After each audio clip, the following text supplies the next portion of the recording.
Amén. Gloria al Señor. ¿Cómo están mis hermanos? ¿Bien? El Señor es fiel, el Señor es bueno, el Señor tiene el control sobre todas las cosas, mis hermanos. Me la tuve que conseguir esa porque vine a lo campeón hoy día. Ahí estaba tiritando afuera, así que alguien me cubrió. Así que después se la devuelvo, lavadita. Vamos a la palabra del Señor. Vamos a compartir y revisar ahí unos versículos en Hechos capítulo 3. Vamos a orar al Señor también para que nos ayude, al Espíritu Santo para que nos ilumine y nos dé la gracia, tanto al que tiene que exponer como también a aquel que tiene que escuchar, para que todos podamos ser bendecidos y edificados por su palabra hoy día. Hechos capítulo 3, del versículo 1 en adelante dice lo siguiente. ¿Lo tienen, no es cierto? ¿Sí? Para que leamos juntos. Hechos capítulo 3.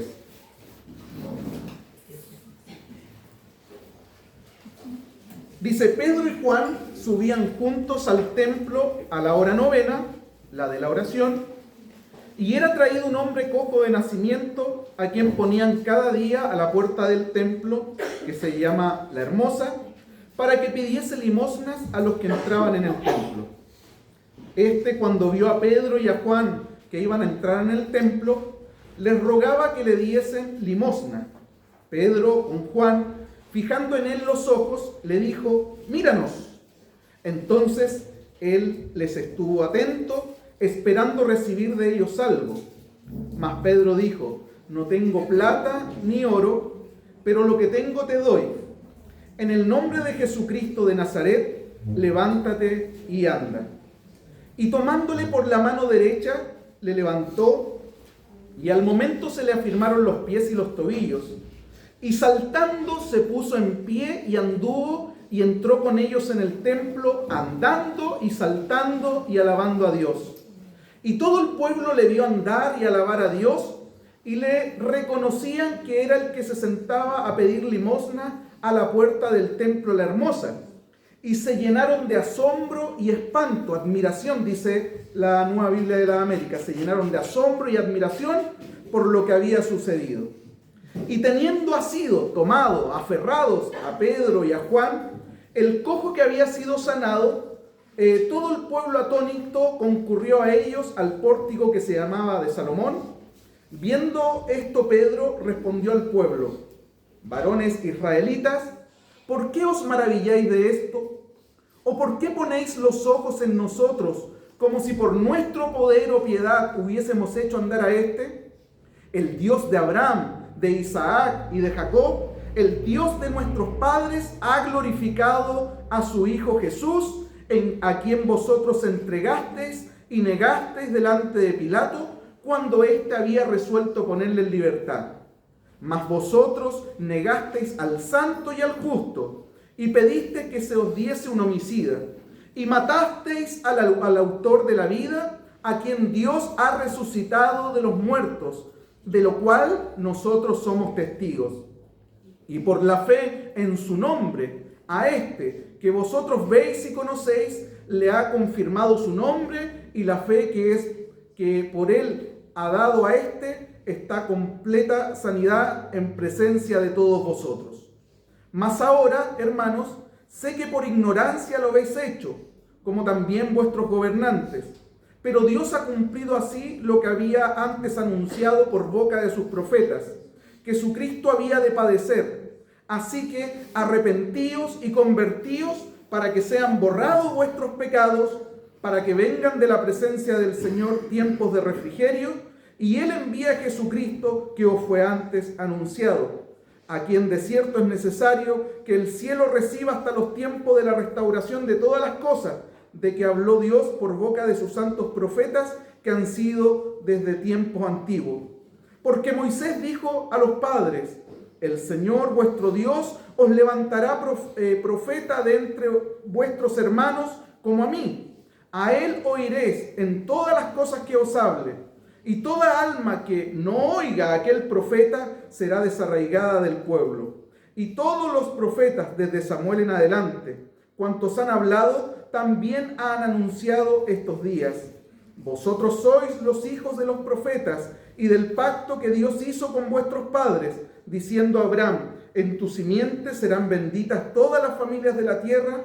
A vosotros primeramente Dios, habiendo levantado a su Hijo, lo envió para que os bendijese, a fin de que cada uno se convierta de su maldad. Oramos al Señor. Padre, estamos delante de ti con gratitud, Señor, reconociendo de que tú eres el todo de nuestra vida.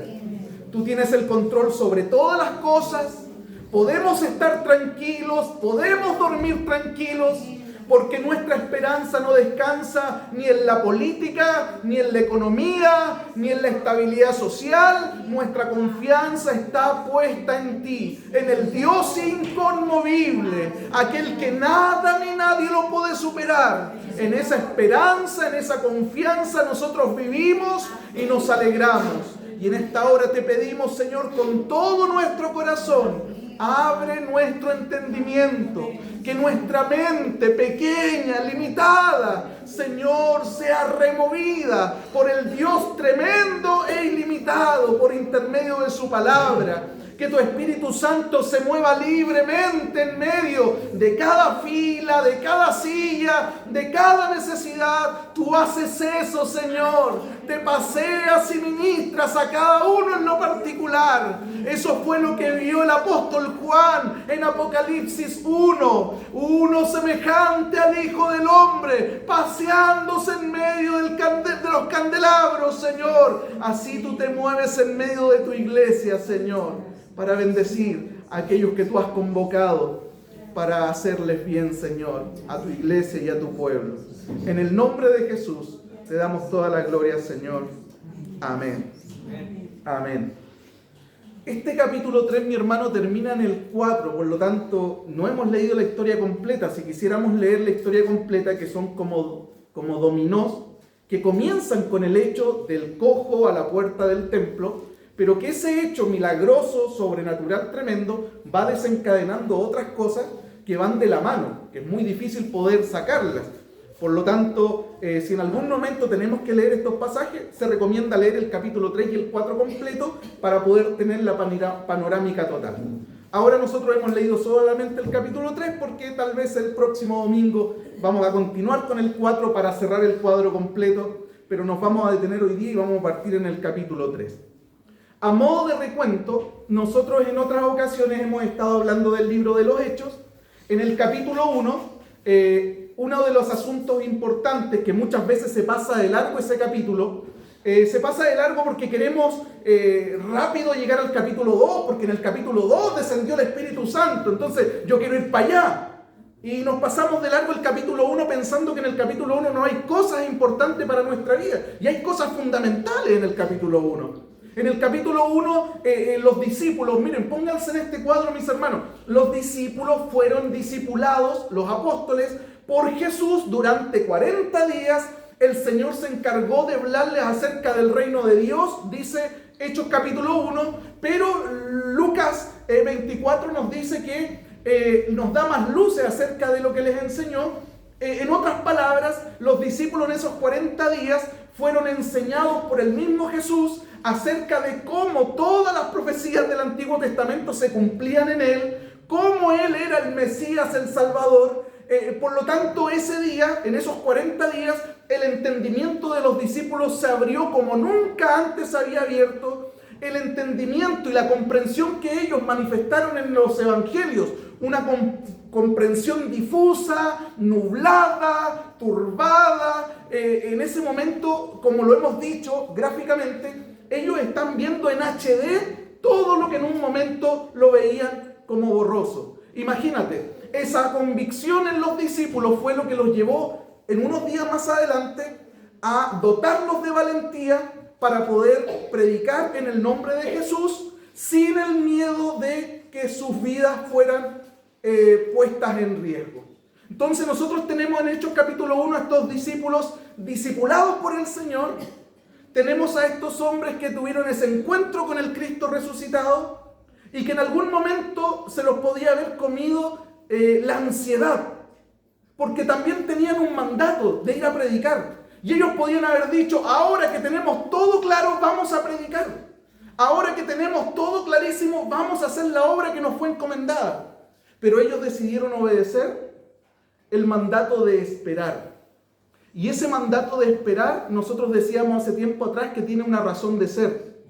La razón de ser de ese mandato de esperar, a pesar de que ya tenían la capacitación teológica, a pesar de que ya tenían el mandato, a pesar de que ya tenían la certeza en su mente, ese mandato de esperar nos enseña a nosotros de que esta obra, que es una obra sobrenatural, no puede ser hecha sin la llenura del Espíritu Santo.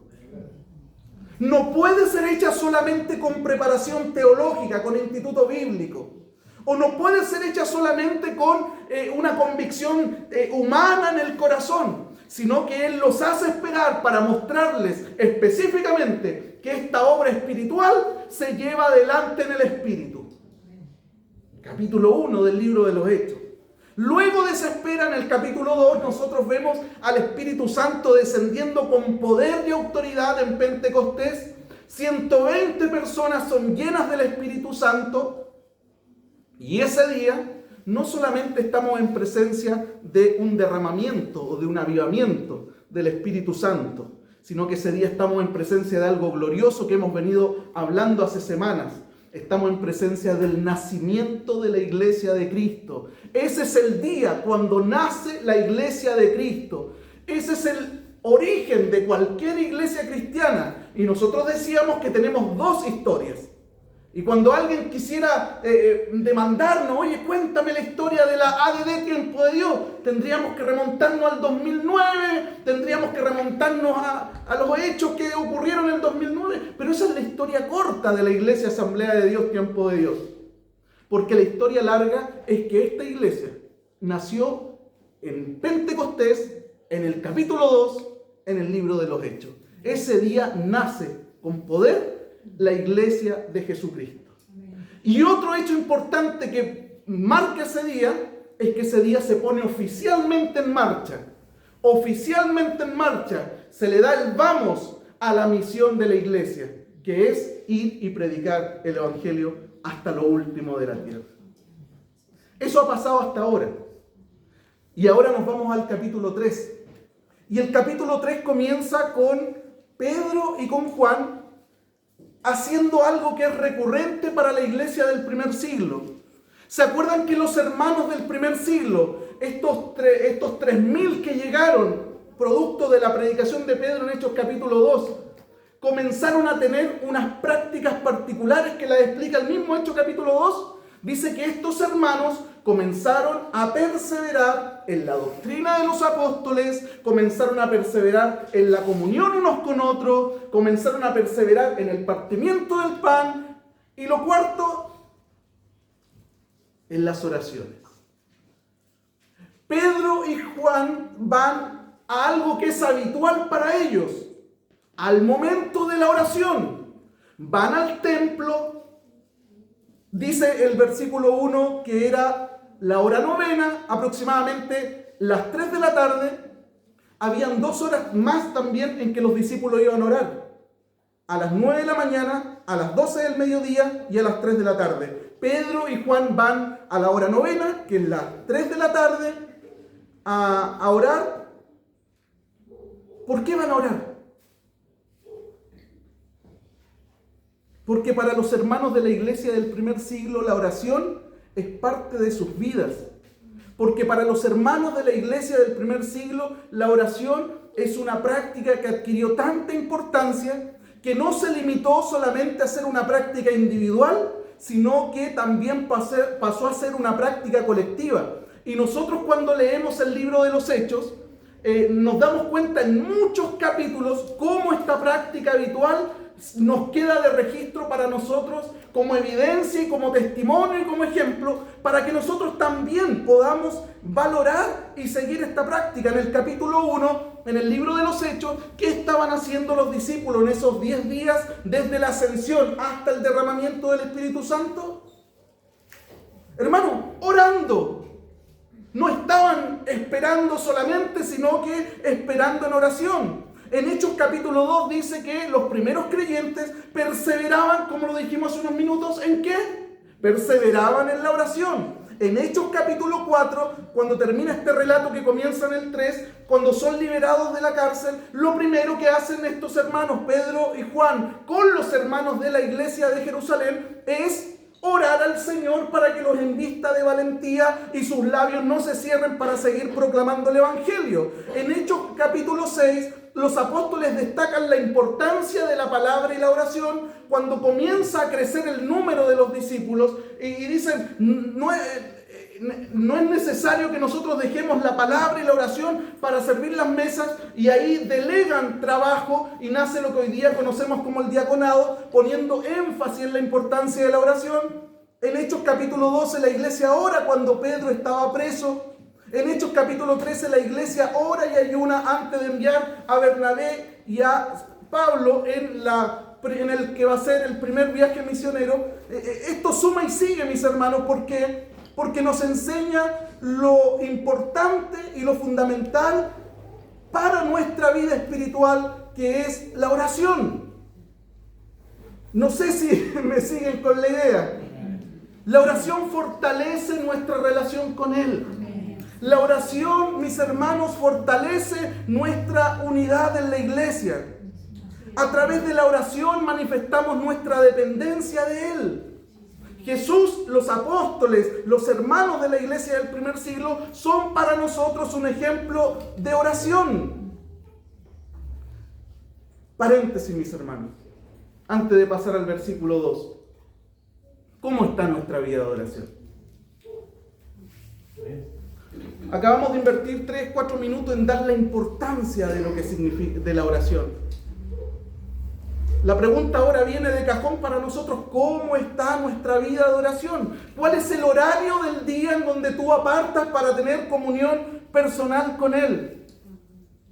¿Qué tan necesario es para ti la oración?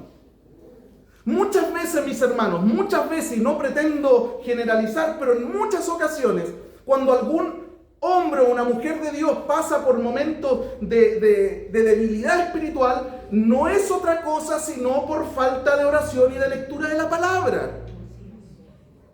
No es porque es malo, no es porque no entiende, es solamente porque hubo un distanciamiento entre la persona y su tiempo de oración, la persona y su tiempo de comunión a través de la lectura. Muchas veces esos tiempos de decaimiento no vienen sino por falta de esto, de lo que es oración. Por lo tanto, mis hermanos, si hay algo que tenemos que comenzar a hacer en este tiempo, si hay algo que tenemos que hacer siempre hasta que nuestro Señor regrese, es tener tiempos de oración, fortalecer nuestras vidas por intermedio de la oración, por intermedio de la lectura de la palabra. Como se decía en el discipulado, esos son los medios de gracia que el Señor proveyó para que su iglesia fuera fortalecida mientras Él regresa. Esos son los medios de gracia que Él proveyó para que su iglesia sea fortalecida y capacitada mientras desarrolla la gran comisión. ¿Cuáles son esos medios de gracia que Él las dejó pensando en nosotros? Uno es congregarse. Segundo es la comunión unos con otros. Tercero, la palabra. Y el otro medio de gracia, la oración. Por intermedio de estos 4 medios de gracia, nosotros somos fortalecidos. Son instancias, son medios a través del cual el Señor fortalece nuestras vidas. No podemos alejarnos de ellos si pretendemos tener una vida fortalecida en el Señor.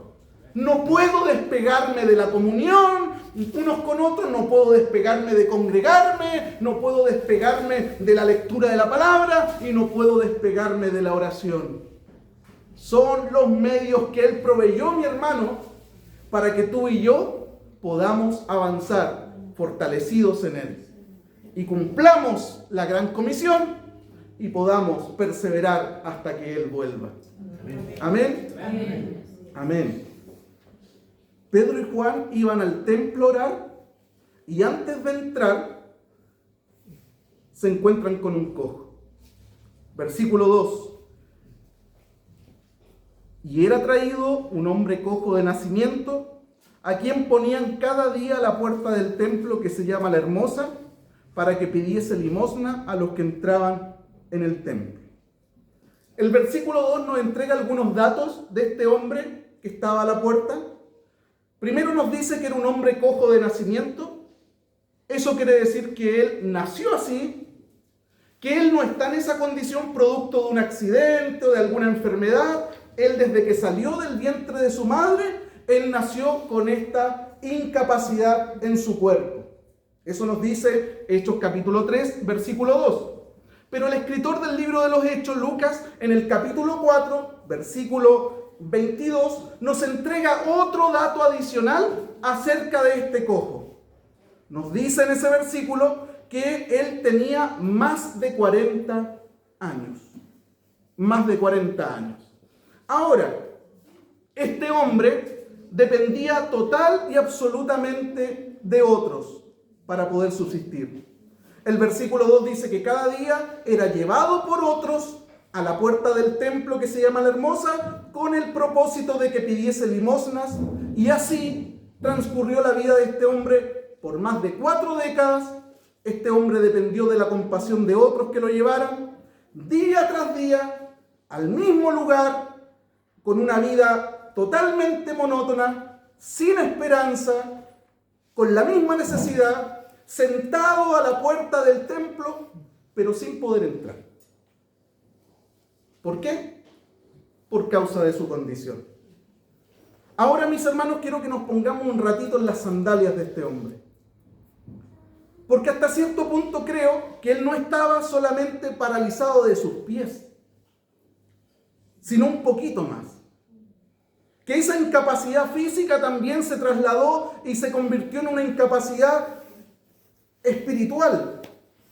Porque de una u otra manera tiene que haberse visto afectado en sus emociones, tiene que haberse visto afectado en su autoestima, tiene que haberse visto afectado en su alma. Por lo tanto, lo que él padece no es solo un tema físico, sino que también es un tema emocional. Por eso, cuando ve a Pedro y a Juan entrando en el templo, no se le ocurre hacer nada más de lo que está acostumbrado a hacer. Y lo único que está acostumbrado a hacer durante esos 40 años es pedir limosna. Pero él no sabe, mis hermanos, él no tiene la menor idea que ese día, esa petición, iba a cambiar su historia para siempre. Que ese día y esa petición de limosna iba a ser la última. Él no tiene idea de eso, nosotros sí, porque tenemos el relato completo. Versículo 3, 4 y 5 dice: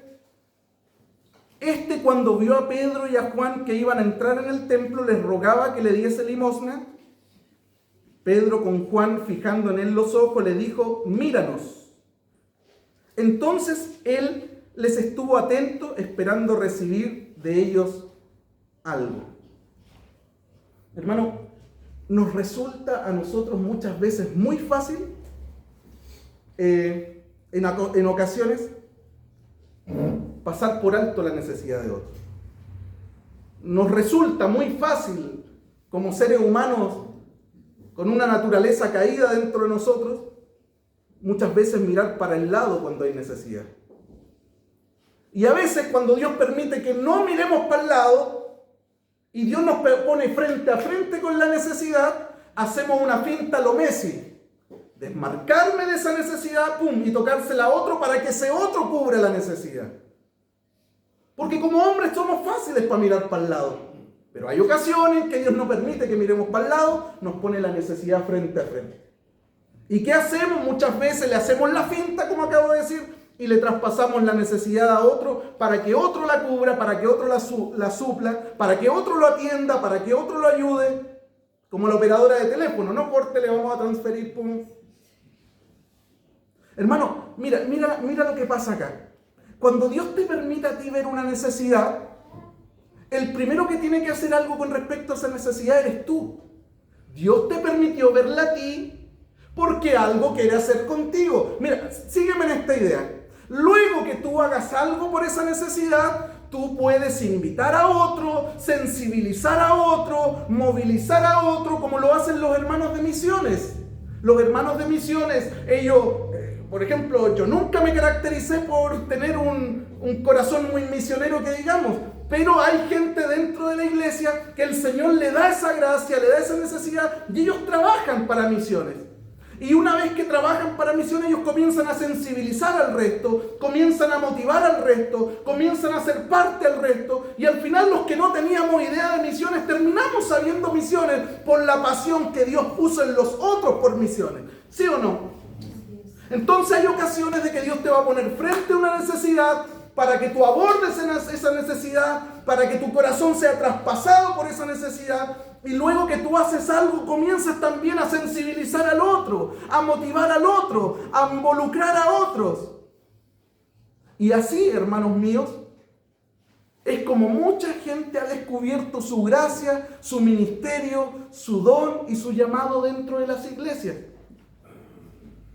Dios los pone frente a esa necesidad, son traspasados por esa necesidad, comienzan a trabajar ellos, no a cargarle la mata a otros, comienzan a orar ellos, no a cargarle la mata a otros, comienzan a cubrir la necesidad y luego el Señor se encarga de que la sensibilización que ellos hagan comienza a sumar más hermanos y hermanas y así han nacido grandes ministerios y grandes ministros del Evangelio.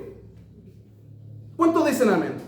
Por lo tanto, si algún día tú tienes una carga por los enfermos del hospital, por los presos de la cárcel, por los niños huérfanos, por la tercera edad, hermano, la pregunta es, si Dios te puso esa carga, ¿qué estás haciendo?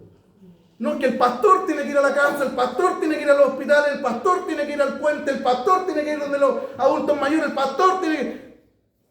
¿Cuántas vidas tiene ese gato? Dios te puso y te mostró esa necesidad porque algo quiere hacer contigo. Y si más encima te insertó en una iglesia local, es porque a lo mejor también quiere hacer algo con esa iglesia local. Y el primero que va a comenzar con esto tal vez vaya a ser tú. Y después esa iglesia local, después de sensibilizar el trabajo que estás haciendo, en el que estás embarcado, esa iglesia local tal vez, si el Señor los mueve, que lo más seguro que es así, va a terminar fomentando el ministerio de... ¿Se entiende o no? Y el Señor va a apasionar a otros y vamos a tener un brazo extendido trabajando en esos lugares que te acabo de nombrar. Pero no es algo de una vez. Es algo que Dios quiere contigo. Iban entrando al templo, podían haber mirado para el lado, pero no miraron para el lado, miraron al necesitado, al cojo. ¿No es cierto? Sí. Estamos en Hechos capítulo 3. Versículo 4. ¿Qué le dijeron? Míranos. El cojo tiene que haberse pasado al medio rollo, mi hermano. Que me disculpe. ¿O no? ¿Cómo no? Si yo estoy pidiendo limosna, le pido a alguien limosna y esa persona se para, me mira, hace contacto visual y me dice, mírame, yo me paso el rollo de que se viene la mansa ofrenda. ¿O no? Se viene el manso aguinaldo en diciembre y no pasa nada. ¿Eh? Tiene que haberse pasado el medio rollo. Algo se viene aquí. Y Pedro termina diciéndole, mira, nosotros andamos planchados, viejo. Es lo primero que queremos decirte. Andamos pero planchados. Plata, ni oro. Pero tengo otra cosa. Tengo otra cosa que va a suplir tu necesidad, no momentánea. El poder de Dios está en mí. Así que en el nombre de Jesús de Nazaret, en el nombre de Jesús del Nazareno, levántate y anda. Levántate y anda. Versículo 7. Y tomándole por la mano derecha, le levantó. Mira esto. Y al momento se le afirmaron sus pies y tobillos. Y saltando se puso en pie y anduvo. Y entró con ellos en el templo, andando, saltando y alabando a Dios. Alguien dijo que la mano era de Pedro. Y Dios va a ocupar tu mano, va a ocupar tus pies, va a ocupar tus ojos, va a ocupar esas lucas que son tuyas, pero el poder que está detrás de eso es de Él. Por lo tanto, no tengas miedo a usar tus manos, a usar tus pies, a usar tu cuerpo, a usar tu boca, los recursos que son tuyos, porque algunos todavía se creen dueños de los recursos, esos recursos que Dios puso ahí en tu mano, no tengas miedo a usarlos, porque la mano era de Pedro, pero el poder era de Dios. Y lo que levantó a ese hombre no fue la mano de Pedro, ni del kinesiólogo. Lo que levantó a ese hombre fue el poder de Dios. Ese poder es tan grande, ese poder es tan fuerte, ese poder es tan abundante, ese poder es tan ilimitado, que en ese momento dice la Escritura que los tobillos y los pies de ese hombre cobraron fuerza. Imagínate todo esto, los tendones, los músculos, todo lo que estaba atrofiado por años de no uso, se le afirman, y ese hombre se puso de pie. ¿Cómo? De un salto, hermano, de un salto. Lo normal es que se haya puesto, a ver, intentemos, venga, de a poquito. No lo esfuercen tanto, viste que cojo. No de a poco. De un salto, hermano. De un salto se puso de pie. No de a poquito. Y entró al templo, mi hermano, caminando, saltando y alabando a Dios. Aleluya, gloria a Dios. Hermano, en lo del versículo 8, lo del salto, cuando se pone de pie, y lo del salto, cuando él entra al templo caminando y saltando, pareciera ser un detalle de redacción. Pero no es solo un detalle de redacción. Creo firmemente que toda la Escritura es inspirada por Dios, y que esas palabras que de repente pasan desapercibidas y piola, algo están diciendo. Como leemos tan rápido nosotros, no alcanzamos a captarlas, pero algo están diciendo. Y ese salto, mi hermano, y esos saltos con los que entró al templo, caminando, saltando y glorificando al Señor, tienen que haber sido por una razón. Y los estudiosos nos ofrecen a lo menos dos razones. Mira, ¿sabes cuál es la primera? La primera, que el escritor del libro de los Hechos es médico. Por lo tanto, lo que él está tratando de decirle a los oyentes y dejar plasmado por inspiración del Espíritu Santo para los lectores, que en este caso somos nosotros, 20 siglos más adelante, es que esto que está ocurriendo aquí es un total y absoluto milagro. Porque es imposible para la ciencia de la cual yo soy estudioso, de la cual es mi profesión, pueda justificar este hecho que acaba de pasar. No se puede si no hay un terapista ocupacional, no se puede si no hay medicina, no se puede si no hay otros procesos de por medio, no se puede. Lo que él está tratando de hacer acá, por un lado, es documentar y dejar registro que lo que nosotros estamos leyendo no es nada más y nada menos que un tremendo milagro, una obra de Dios, algo imposible que se pudiera haber ocurrido. Que una persona con 40 años de inmovilidad se le afirmen los tendones, se le afirmen los músculos y se ponga de pie de un salto. De un salto. Eso es lo primero. Y lo segundo, es muy probable que Lucas está haciendo acá, inspirado por el Espíritu Santo, que esté haciendo referencia a una profecía que se encuentra en Isaías, capítulo 35, que habla acerca de la obra del Mesías. Esa profecía de Isaías 35 habla de la obra que el Mesías va a hacer cuando este Mesías venga. ¿Se los leo?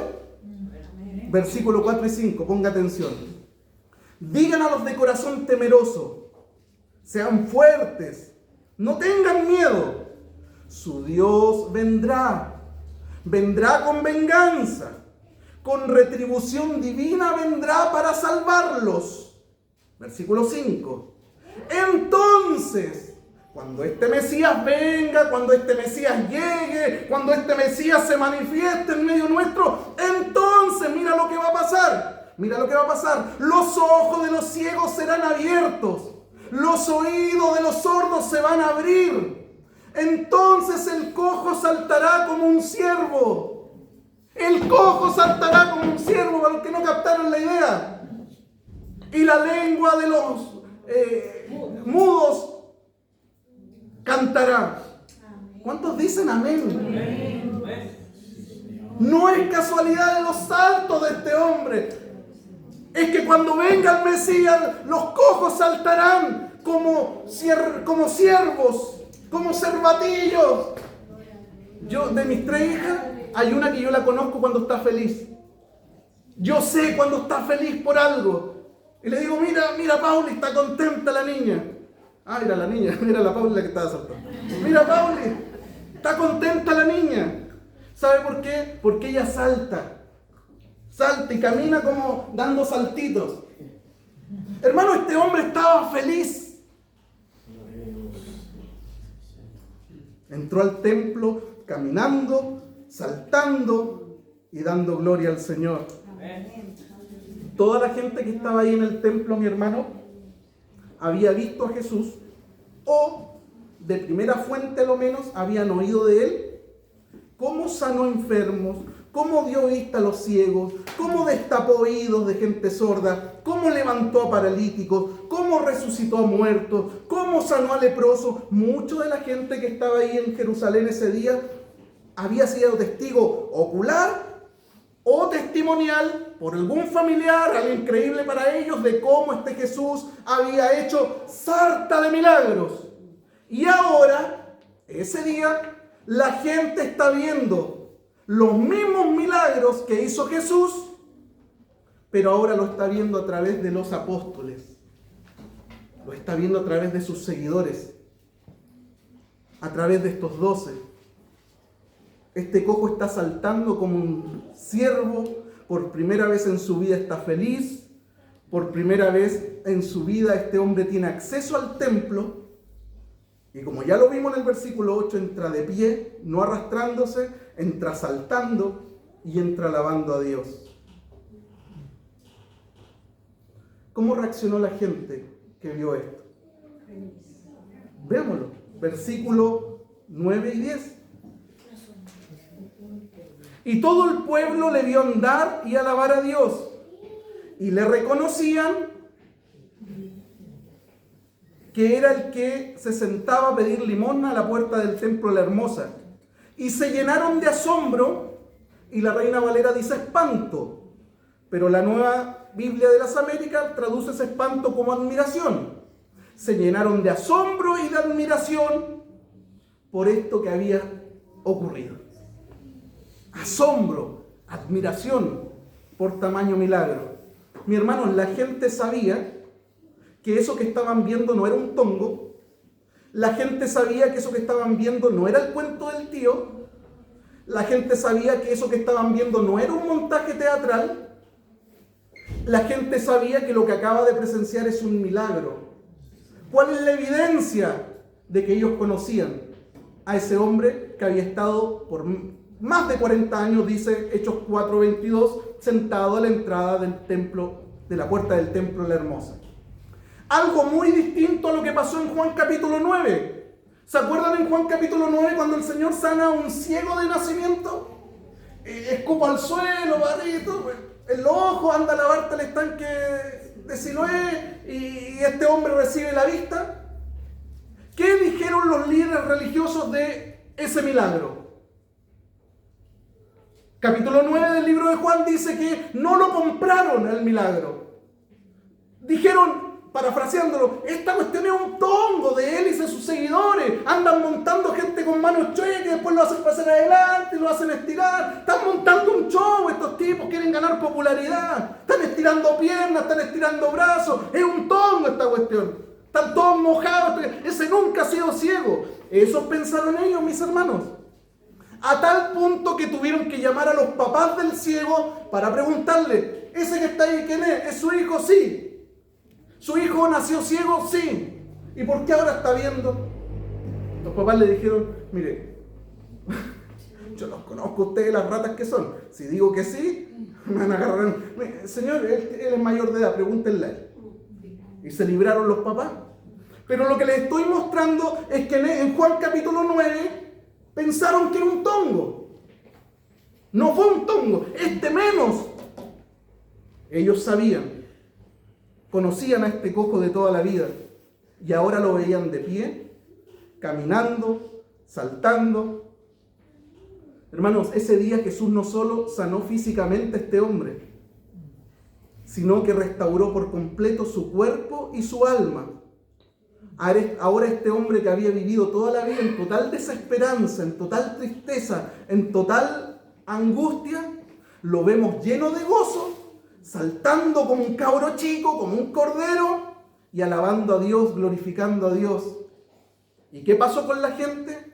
La gente estaba asombrada, admirada por lo que habían presenciado sus ojos.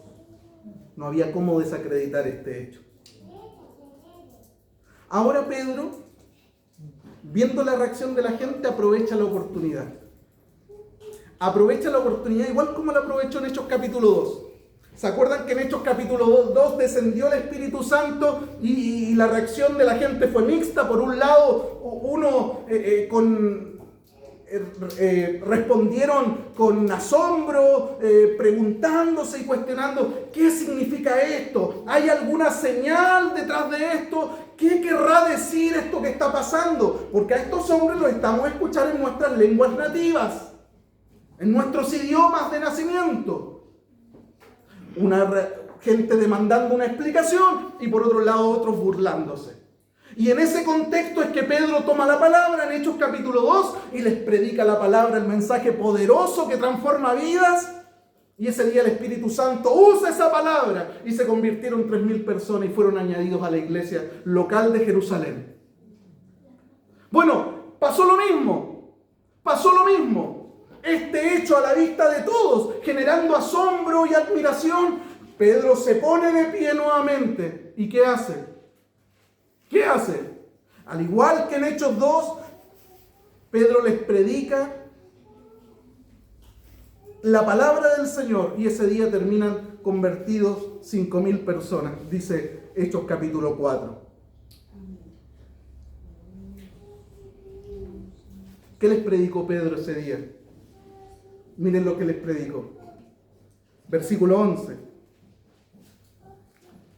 Y teniendo asido, la nueva versión Nueva Biblia de las Américas, ese asido lo transforma por aferrados. Este cojo se les pegó como lapa a los discípulos, a estos dos. A tal punto que cuando después en el capítulo 4 lo pescan y lo llevan al Sanedrín, al mismo lugar donde estuvo el maestro. ¿Se acuerdan los que estuvimos en el discipulado? Que Jesús pasó por 3 juicios religiosos y 3 juicios políticos. Primero en la casa de Anás, el suegro de Caifás, mientras preparaban todo en la casa de Caifás. Segundo juicio político, en la casa de Caifás, aproximadamente 3, 4 de la mañana, un juicio totalmente inválido, que tuvieron que revalidarlo a las 6 de la mañana. Ahí mismo, 3 juicios religiosos, en esa misma sala donde estuvo el maestro. Unos días antes, unas semanas antes, siendo acusado por los líderes religiosos de blasfemo, hoy día ellos tienen el honor de estar ahí en la misma sala, Pedro y Juan, y el cojo pegado al lado de él. A eso quería decirle, que el cojo estaba aferrado a ellos, no los soltó el cojo, se quedó con ellos, escuchó todo el juicio, todo, porque le preguntaban también y lo miraban. Teniendo asidos a Pedro y a Juan el cojo que había sido sanado, todo el pueblo atónito concurrió a ellos al pórtico que se llama de Salomón. Viendo esto, Pedro respondió al pueblo: varones israelitas, ¿por qué os maravilláis de esto? ¿O por qué ponéis los ojos en nosotros como si por nuestro poder o piedad hubiésemos hecho andar a este?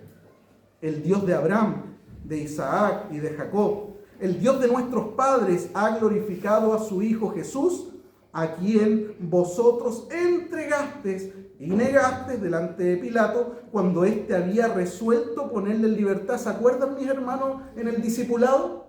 Pilato dijo: no hay nada en este como para condenarle ni juzgarle. libérenlo. Y ellos no. Hasta Pilato había resuelto ponerle libre y ellos no. No.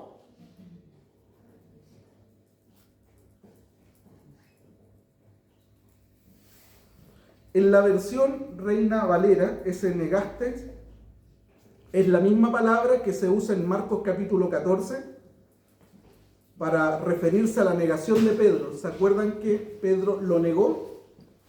Ya, ese mismo concepto de Pedro lo negó es la misma palabra que se ocupa aquí para cuando Pedro está hablando y le dice, ustedes lo negaron. El mismo concepto. El mismo. Ahora, si nos detenemos un poquito y pensamos un minuto en esto, es re importante ese, Pedro lo negó, ustedes lo negaron. ¿Por qué es importante? Porque el apóstol Pedro había negado a Cristo hace un poco más de 40 días atrás en el patio de Caifás, ¿se acuerdan? Mientras Jesús está siendo juzgado, él en el patio de Caifás lo negó. Y una vez resucitado, Cristo habló con él acerca de ese hecho. Pedrito, mira, cuando yo estaba arriba, pasó algo allá abajo. Conversemos de eso que pasó allá abajo. De que cuando me negaste, pues viejo. Cuando me negaste. 3 veces. Hermano, Pedro se arrepintió de ese hecho, ¿no es cierto? Jesús lo perdonó, producto de ese arrepentimiento. Y más encima, lo comisionó diciéndole, pastorea mis ovejas, pastorea mis corderos. Todo esto está en Juan capítulo 21. ¿Se acuerdan de eso? Y ahora vemos a Pedro parado frente a la gente, diciéndoles con toda autoridad, ustedes lo negaron. Cara dura. ¿No te acordás cuando lo negaste tú atrás? Hermano, él no se detuvo en esto. Mire, ustedes lo negaron, así como en un momento de mi vida, yo también. No, él con toda autoridad, parado frente a ellos, diciéndole, ustedes lo negaron. ¿Por qué? ¿Por qué es importante esto, mis hermanos? Porque a veces nosotros estamos aquí en la iglesia recordando pecados pasados. Y esos pecados pasados cometidos tienden a paralizarnos, tienden a frenarnos, y el diablo utiliza esos pecados pasados justamente para eso. ¿No te acordáis que tú estabas haciendo lo mismo que ese que está afuera y que le estáis predicando ahora? ¿No te acordáis? Hermano, tú viniste delante del Señor, te arrepentiste, le pediste perdón, te apartaste de ese pecado. Quiero decirte que 1 Juan capítulo 1 versículo 9 dice que el Señor es fiel y justo para perdonar nuestros pecados y para limpiarnos de toda maldad. Por lo tanto, no pueden los cristianos seguir, que han sido perdonados, que se han apartado de su pecado, seguir cargando con el peso de la culpa. No podemos. No podemos seguir cargando con ese peso. Lo que tenemos que hacer es recibir ese perdón del Señor. Lo que tenemos que hacer es sentirnos perdonados por el Señor. Lo que tenemos que hacer es disfrutar y gozar de ese perdón de Dios para mi vida. Y predicar el Evangelio, mis hermanos. Las consecuencias corren por carril aparte. Yo te estoy hablando de la obra gloriosa del Señor, que es, tú pecaste, vienes arrepentido, el Señor te perdona, borra todo, tú te apartas de ese hecho, hermano, sigue corriendo la carrera con limpia conciencia, porque esa obra gloriosa la hizo el Señor de extender perdón. Las consecuencias son diferentes, porque a lo mejor tendré que pagar en la cárcel ese pecado, porque maté a alguien, y lo voy a pagar mi transgresión a la ley. Pero la voy a pagar libre. Y es más, cuando tenga la posibilidad de poder hablar con aquellas personas que dañó mi pecado, porque hermanos, el pecado hiere, el pecado destruye, el pecado provoca heridas tremendas. Y yo, como pecador, si en algún momento pequé contra alguien, tengo que asegurarme de hablar con esa persona, y poder, como hizo Zaqueo, restaurar y si es necesario, reivindicar la situación. Si a alguien le robé, se lo devuelvo.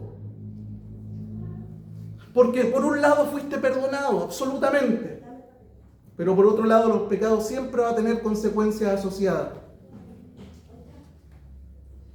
Asegúrate de recibir este perdón, pero asegúrate también de que la parte dañada esté bien. No solamente te conformes con esto.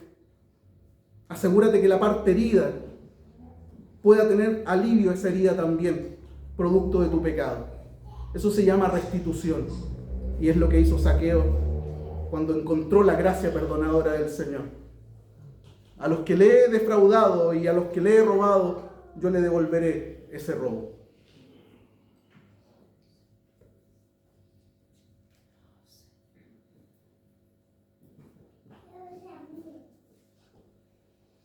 ¿Qué pasa en el versículo 11, mis hermanos? Para ir terminando. ¿Qué pasa con este discurso? Pasan dos cosas.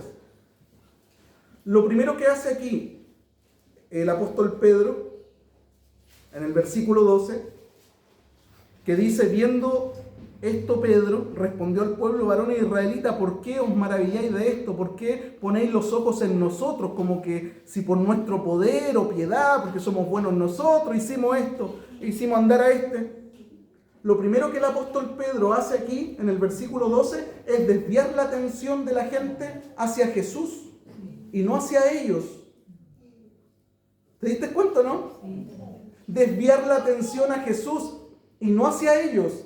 ¿Cuántos ministerios, cuántas personas, cuántos pastores, cuántas iglesias están buscando totalmente lo contrario? Si algo sobrenatural pasa, que nos miren a nosotros, públicalo al tiro para que no... Hermano, pasó esto y lo primero que hicieron ellos fue que la mirada de la gente no se fuera a ellos, que se fuera al que hizo el milagro, no a ellos. Mucha gente está buscando ser conocida, está buscando ser el importante, el reconocido, el famoso. Mi hermano, todo verdadero ministro del Evangelio, todo verdadero siervo o sierva de Cristo, siempre buscará por todos los medios posibles que solo se le mire a Él, que la gloria sea para Él, que los aplausos sean para Él, que la gratitud sea para Él, que la gloria y la honra y la alabanza sean para Él. Aunque haya sido nuestra mano de la que se agarró el cojo. La mano es nuestra, el poder es de Él. Aunque haya sido Él el que predicó, pero el Espíritu Santo es el que convence de pecado y de justicia y de juicio. Por eso Pedro les dice: ¿ustedes creen que esto pasó porque nosotros somos buenos? ¿Buenas personas? ¿Solidarios? ¿Ustedes piensan que producto de nuestro poder nosotros hicimos esto? No somos ni buenos ni tenemos poder. Esta es una obra de Cristo en medio de nosotros, a favor de este hombre. Siempre un ministro del Evangelio va a llevar las miradas a Cristo y no a Él. Ahora, no olvidemos este otro detalle, que estos son los mismos hombres que antes del arresto de Jesús en Marcos 10 estaban discutiendo, y me refiero a los discípulos, sobre cuál de ellos sería el mayor en el reino de los cielos. ¿Se acuerdan de esa disputa o no? Señor, ¿cuál de nosotros? Y los otros se enojan porque se les adelantaron, estaban todos en la misma. No podemos decir estos sí, estos no. Estaban todos en la misma, pensando en quién de ellos iba a tener más autoridad cuando se estableciera el reino.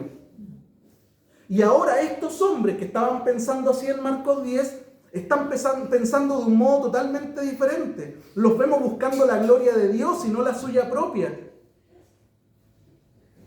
¿Qué pasó ahí? Si no hubiesen sido transformados, si no hubiesen sido revolucionados por la resurrección de Cristo, si no hubiesen nacido de nuevo, hermano, ese era el momento indicado para que en sus corazones se incubaran el gen del orgullo. Pero ellos habían nacido de nuevo, habían sido transformados, habían sido revolucionados por la resurrección de Cristo y el mensaje de Cristo en sus vidas.